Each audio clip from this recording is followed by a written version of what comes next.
D in DHP, and this morning I'm here to present an insight into urban planning. Just find it. I'm delighted you're all here. I'm delighted to be here as well because I was actually supposed to be somewhere else this morning, which was the delivery of my fourth child. But the doctor kindly rescheduled it to next Friday, which is true, which is good planning or bad planning, depending if you're standing or sitting. I'm doing my presentation this morning on a new format called Prezi. If you think Austin's slides are quick, this is like a roller coaster ride. So please don't blink.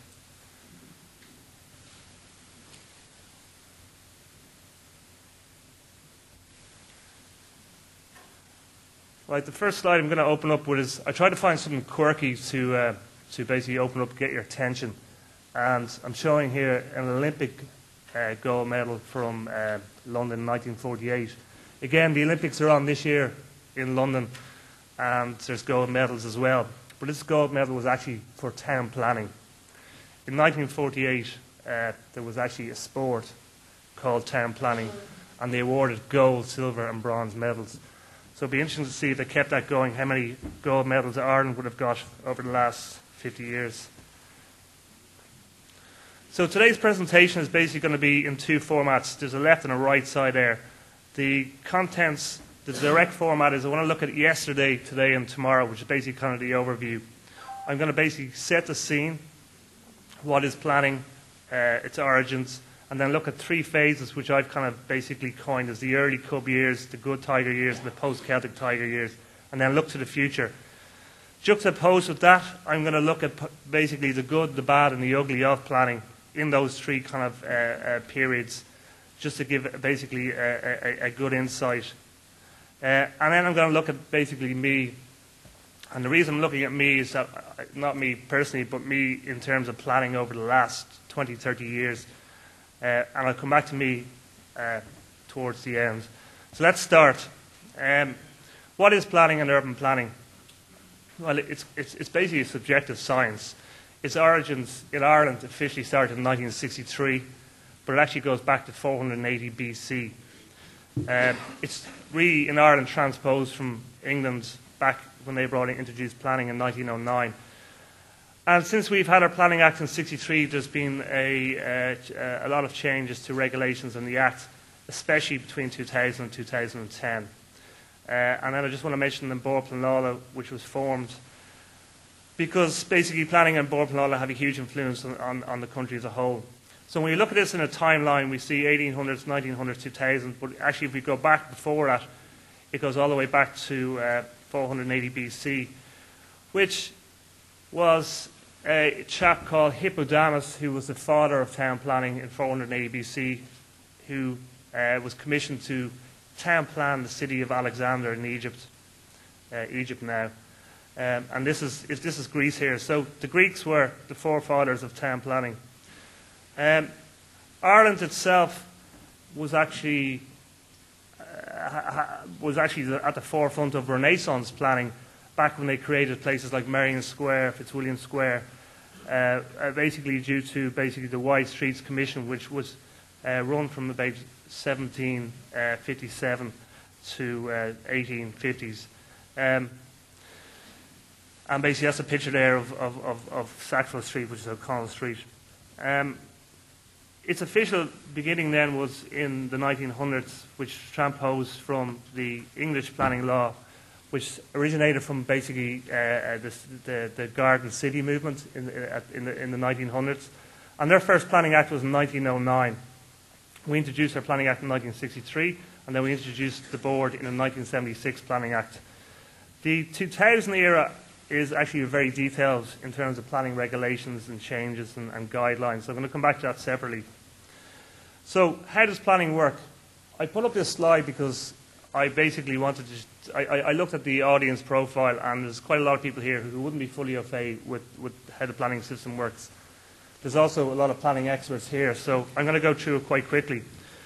But effectively it works in 4 levels. There's a national level, there's a regional level, there's a local level, which is the development plans, and then there's local area plans, which is kind of the community level. The national level is a plan that was devised for the whole country, which incorporated gateways and hubs. And they were basically scattered around the country as a whole to give a balance to town planning, development and investment. My colleague, Dr. William Hines, will explain more about this sort of approach in his presentation, so I won't dwell on it. Just to be aware, that's the national level. This then filters down into a regional level, and at the regional level there's 8 regional authorities with kind of quasi-statutory planning functions. And basically, they control what planning will do at the local level. And this is kind of important at the moment because they basically were working off the regional planning guidelines, target populations for our core strategies which feed into our development plans. Then obviously at local level we've got the development plans, and we're all au fait with development plans and how they work. And in each of those development plans then there's local area plans, which is kind of the detail and the zoning and the analysis. So that's basically, in a nutshell, how the planning system looks like. The development plan, I just want to give a little bit more sort of attention to because it is actually a very complex document. A huge amount of information and analysis goes into it. And that's basically just a quick oversight there. That basically is national level and other regional plans feed into the development plan to create this 6-year plan for the development of our towns and cities. Now, just to explain very briefly how the planning application process works, I've shown this as a tree. Don't ask me why. But in the tree, the first branch is really pre-planning, and this is the most important stage, I feel, in the planning process, whereby you engage with the planners at an early stage with your idea to get basically their input and their buy-in to the process. Then you basically prepare and lodge drawings. These drawings incorporate landscape drawings, architectural drawings, engineering drawings, and OS maps. Then there's documentation with it, and these are the application forms, the Part 5 details, the supporting statements, letters of consent, flood risk assessments, traffic impact assessments, road safety audits. That's just a snapshot. The list is actually endless. Then you've got environmental reports that have to go in. And these are actually more important now since 2010 because there's screening reports to be done, there's scoping, there's appropriate assessment, that's the AA, there's NIS reports, which is Natura Impact Statement reports in some cases. Sometimes there's requirements for full environmental reports. There's SEAs, and there's a new thing which we've come across, which is CCOS, which is for large strategic projects. That basically siphons up the tree, and you've got basically objections that feed into that, and then you've got additional information requests that come from the council. And then basically, oh sorry, I've gone back. You've got basically the manager's order. Sorry, just go back to that. You've got the decision, which is the manager's order, and then you've got planning appeals, which are first or third party. First party appeals are where you appeal your own decision, and third party appeals, which is where members of the community who have objected or made observations to your planning application can appeal it to An Bópal and all that. So it's quite a complex system when you add in the 4 layers and the planning tree itself. Now, to make matters even more complicated, the timeline for planning legislation has been, over the last 10 years, quite comprehensive, mainly due to the introduction of EU laws. I just said in the future there's a potential of, in 2013, of maybe of some sort of consolidation in terms of our planning acts and our planning regulations. I'm speaking to several senior barristers. They've actually said, I don't know how planning consultants can actually get through the planning regulations and the acts because they're very complicated in the sense that they're not consolidated into one document. Sitting on top of this then is the regulations. And the regulations basically work in tandem with the Act. And one thing I just want to draw your attention to is the 2012 building regulations, which will be coming out shortly. This is in light of the issues at Priory Hall. And one of the key things in this is that there's going to be basically a lot more certification involved in the process. There's going to be certification of completeness. There'll have to be details of who's actually doing the certification. And when you actually lodge for commencement notice, you've got to actually submit your full technical drawings and plans. So it's going to get around this whole thing of not having having a self-regulated market to a self-certification property market. Sitting on top of this is the planning strategies, which there's been numerous of. And then sitting on top of this is the planning guidelines. And you can see around 2000 to 2010 there's been basically an onslaught of planning guidelines. The very first planning guidelines that came out were the 1999 residential density guidelines. I don't know if anybody remembers these. These were an orange book. There were about 28 pages in it. And this basically detailed how we could increase densities. We ran this all the way up to 2012. And due out probably in the next couple of months is the Regional Planning Guidelines Implementation Annual Report. And in this annual report that will be out in about 2 months' time from the department, you'll see where they've actually began to de-zone land around Ireland.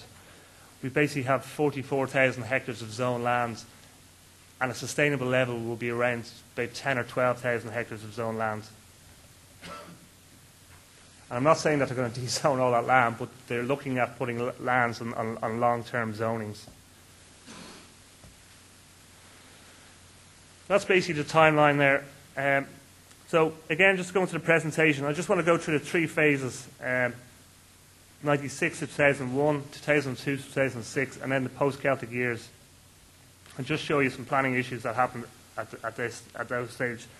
The early Cub years, as I call them, is basically is defined as the Celtic Tiger Mark I, and there was very evident signs of this during this period. And it was mainly fueled by a lot of immigration and population change. It was a lot of Irish nationals returning who'd gone away in the 80s and began to return. The population pyramid as well, which I'll refer to at a later stage, was important. That you had this bulging kind of age group of 20 to 25-year-olds that suddenly were going into the workplace, creating basically disposable income and needed houses. There was actually huge changes in the tax rates, which I'm not going to go into because I'm not an expert, but that was the time that they introduced sort of the corporate rate tax and changes basically in the investment policy. There was also the Good Friday Agreement, which brought political stability into the country, which basically improved our attraction to FDI. And then there was also the run into the common currency, which gave us that stability to our currency. And there was many more issues. But this basically introduced huge price increases of 12 to 23% per annum. And the reason behind this was that there were serious planning difficulties at the time. Under-resources, lack of guidelines, and basically this huge increase just wasn't anticipated in planning. And it led to huge construction delays. And at that time we were producing about 35,000 units per annum. Just to show you the population growth. In 1991 to 96, the blue here is natural increases, and the green on top of it is basically net migration. And you can see over the last 20 years that the population, the natural increase, has been steady enough. It's increased quite a bit here, which is due to kind of the second baby boom, which I'm kind of familiar with. But you can see that a lot of it is to do with net migration, especially in this period here, like where there was the guts of, as a percentage-wise, 350,000 people over a 5-year period. So the whole issue of demands for planning products does come out of population and immigration. Stage 2 of this kind of track was the main boom years, as I call it, or as some people call it, the Celtic Tiger Mark II. And effectively this was to do with new immigration, a lot of other countries coming into Ireland seeking work opportunities, decreasing household sizes. We had household sizes of 4.3 and we're beginning to come down to about 3.4, 3.2 during this period. We had huge amounts of cheap credit. We had housing inflation that seemed endless. We had second home demand for holiday homes. And then, as some of the slides have shown, during 2004, 2005, 2006, there was huge demand for investment properties. So these are just some of the reasons that had a massive influence on urban planning. As a result, we had a massive increase in planning applications during this period. We had a change also to the Planning Act. The 2000 Act was a key precursor to planning over our boom years. It created a very much market-driven planning as opposed to what we have now, evidence-based planning. So a lot of that came down to the 2000 Act. In that, there was new planning initiatives such as STZs, which are strategic development zones, to bypass the planning system or speed it up. And there was also the introduction in 2006 of SID, which is the Strategic Infrastructure Development Act. So we had basically a market-driven planning process, and we basically went rezoning mad and started rezoning the whole country for development. Places such as Longford and Monaghan's and these places had enough zone land to basically cater for the whole country's demand over a 6-year period. So we peaked at 90,000 units per annum in 2007. So I've done some graphs on this, and just to go through them some quickly, is basically planning applications by county from 2005 to 2010. And just picking up on some of these, I don't know how well you can see that from the back, but basically there was each of the counties is roughly the same. From 2005 they've peaked and they've dropped down in 2007. But some of the areas that there was huge demands of planning applications were Cork, Fingal, Kildare's, and obviously in the Dublin region, which I've taken out of this on purpose. You see the major urban centres. So you've got Cork as a whole, which is Cork City and the county here, is up there with Dublin. And they've got Galway. And you see that they've all dropped off massively. So they've gone from 12,000 applications in 2005 and dropped down to less than about 5,400 planning applications in the whole of Dublin in 2010. And the reason I'm showing planning applications is planning applications are basically the driver before construction happens. What happens is there's pre-planning, planning applications lodged, then construction and development. So it's in that phase. And so when you see planning applications being quite low, like during the 1996 time period, there couldn't be a huge amount of development because there wasn't the applications and the planning in process. So really it's a precursor that if we do go forward in 2015, planning applications will begin to increase. And from talking to colleagues in planning authorities, there is quite a lot of pre-planning consultations happening. So I would expect between 2013 and 2015, planning applications will rise again, with hopefully development taking place from those applications in 2015. Houses constructed, we've all seen that graph with the peaks. And major urban centre houses constructed. So I just want to also show this graph of basically percentages of vacant dwellings 2006 and 2011, that there actually has been a drop-off in vacant units. The Department of Environment do a survey, and to 2010 and 2011 there's been an 18% decrease in unoccupied units throughout the country, which is a good thing. So from all, basically from all that planning and background over those 3 periods, we were supposed to create this lovely design, pre-national spatial strategy design map. But in essence what happened is, and this is a good picture, this is actually a photograph taken from space, not a satellite image, it's actually taken with a camera. And it shows basically at night time where all the growth is. And you can see it around Dublin, Galway, Limerick, Cork, and basically on the main motorway roads. And what resulted, instead of getting this perfect NSS map of hubs and gateways, we basically got what I'll show you now is a cartogram view of Ireland. And when you show the population and the growth, that's basically what it is. You can see Dublin, Belfast, Cork, Limerick, Galway. My colleague, Dr. William Hines, has actually put his own data into this, and we'll show you this at an ED level, which is the lower levels.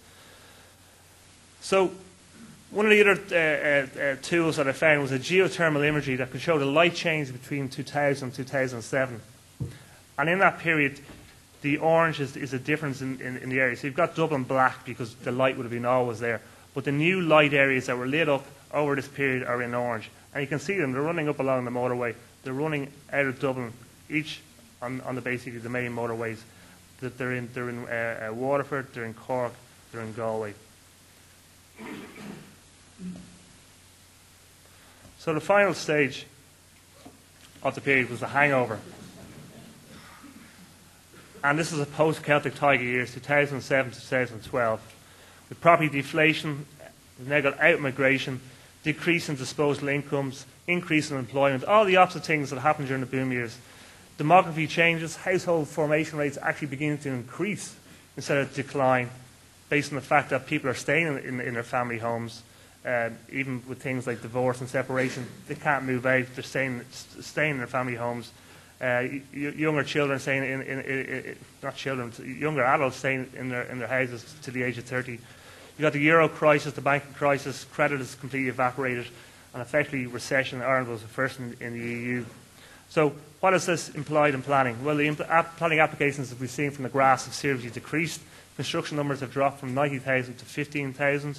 There's an increase in vacant units, creation of new massive planning issues, and decrease in planning contributions to county councils. So the future, what does the future hold? Well, effectively there's a huge mountain to climb.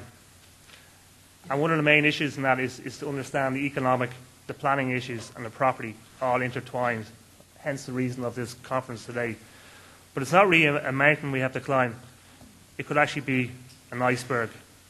And within that iceberg, there's things that we have to deal with, such as ghost estates, overzone areas, which is basically, we'll have a new zoning, which would be called dezoning. We'll have inappropriate located zonings, which we'll have to basically amend or tweak, which is high-density areas based on transport nodes that are still designed for high-rise apartment living, which there won't be any market demand over the next while. We've got Part 5, social affordable housing. What do we do with that at the moment? Because all housing is effectively affordable. We don't have any money to build social housing. We've permissions due to run out, which is called extensions of durations of permissions.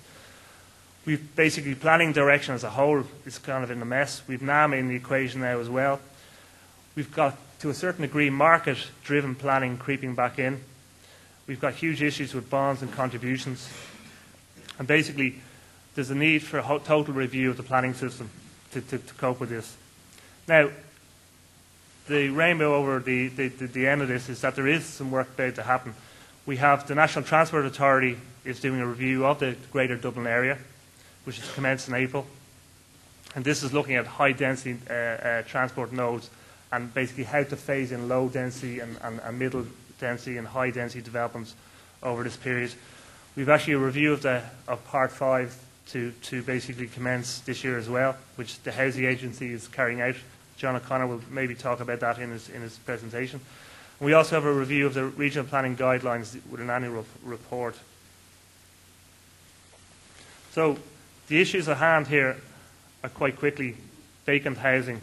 There's 18,638 vacant houses. What do we do with these and how we bring them back in? Unfinished houses, unfinished housing estates. This brings in its own issues. In doing this paper, I talked to a few different developers, and there's a whole mindset here in terms of issues with unfinished housing estates that have been basically, the developers have left or they've been gone into receivership, with site safety, who pays the bonds, who gives the bond back, the contributions, and basically with planning compliance issues. So these issues weren't actually in the actual planning acts and regulations to deal with these kind of unique individual cases per every site. We've got infrastructure developments that we planned during the boom years that look like they're put on hold. One in particular is Metro North. Metro North is in the Fingal Development Plan and Dublin City Development Plan. Should it be reviewed now, take it out, let development happen in the Fingal area without it, or leave it in and hold out for the long term? It's a planning issue that has to be addressed. But by leaving a metro line there with high density nodes, it could actually stagnate development over the period that the metro is on hold, even if it's ever built. National Children's Hospital, the reason I put this up was that it's a major planning issue that everybody's aware of. It was refused planning permission at the board. It went through the SID process, which is a strategic infrastructure development stage. After going through this for about a 6-7 month period, it was actually refused in the end, which is bad planning in essence. And with these large kind of infrastructure projects, there really is a need to have a kind of a super planning authority in Dublin. what they've done in London and how they achieve these large planning projects is they have the Lord Mayor system and the GLA, the Great London Assembly, and effectively that can plan developments throughout all the different authorities in London. And something like a children's hospital, I think, is important to plan it in that way. Just looking at the children's hospital, it was basically, well, I'm not going to give my own opinion, it was refused for reasons that's detailed up there. But on examination, there wasn't a huge amount of evidence planning gone into it. They didn't really look at alternative locations, which may have shown that was the ideal location. Something like this is basically what we do at DHP is looking at basic travel times. And basically the green and the blue line here is that if the children's hospital had gone into the city centre, that's basically the catchment within an hour that's available. And if you put it out in Newlands Cross, I'm not advocating that site, but out on the M50, you increase the travel time within an hour by basically 272,000 extra people. So these form part of the evidence-based planning. So as I said, there's a need for evidence-based planning. It will reduce time-wasting projects as well going into the planning system. I just put that slide up to show that. I'm not even going to comment on it. The future in terms of planning, planning applications, what would happen to them, appeals. The board is at a stage, maybe the board should be reviewed and put back into the Department of the Environment. Construction levels, quantum of zone land will have to be changed. Legislative changes will be made. Administrative changes, maybe looking at some sort of Lord Mayor system, merging some of the local authorities into each other. But the key thing is to get away from a market-led system to an evidence-based planning system. One of the key things, if you take anything away from this presentation, is the introduction of a new tool that's coming out from the Department of the Environment next month. I think it's launched on the 4th of April. It's called myplan.ie. I was actually honoured to be shown this by somebody in the department last week. And it's a GIS interactive tool. But effectively, it allows you to look at zoning, postcodes, flooding areas for any particular site, planning designations, EU designated sites, where the ghost estates are, the schools, the infrastructure, the population, includes all the CSO data, the phasing that planning applications will have, density. It allows you to go into street view, shows you all the planning applications. When they were actually showing this to me, I thought, great, this is going to make a planning consultant's job really easy. At the end of the presentation, I realised it could actually make planning consultants redundant. But it is a fantastic tool to have, and when this comes out, I highly advise you all to look at it. So that's kind of the future, because that's going to create basically plan-led, evidence-based planning. So I know I'm pushing for time, just got 5 minutes, so I just want to show you basically kind of the as I call it, the good, the bad, and the ugly. And effectively, the good and the bad and the ugly is, I'm going to start with the ugly first.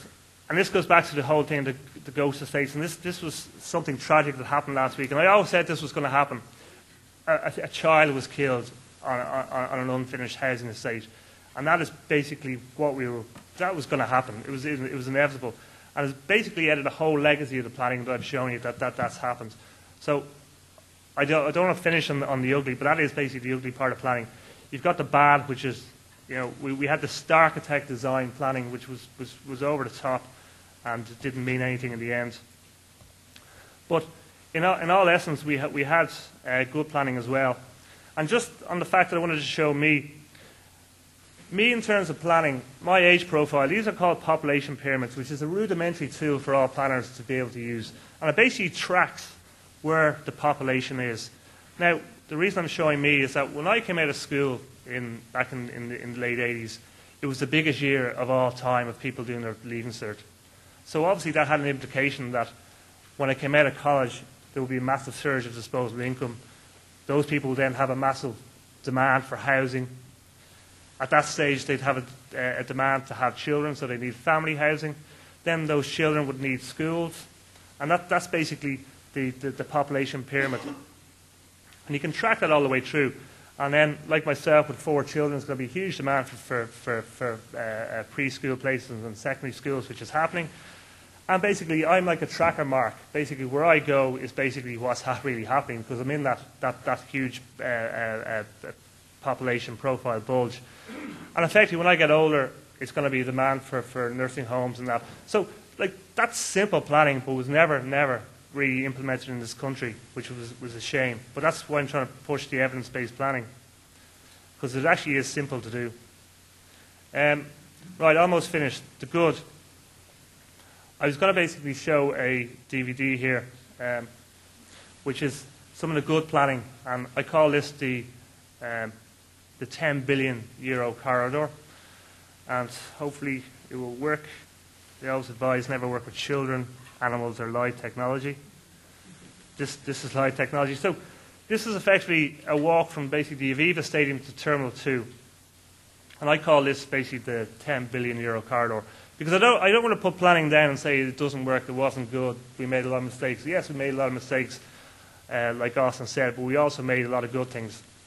When we look at this DVD of looking at them, the Liffey Quays here, and all the new development, the Docklands, the new convention centre, the Samuel Beckett Bridge, the Grand Canal Theatre, all the way down to Houston Station, I counted something like 47 new buildings along that stretch.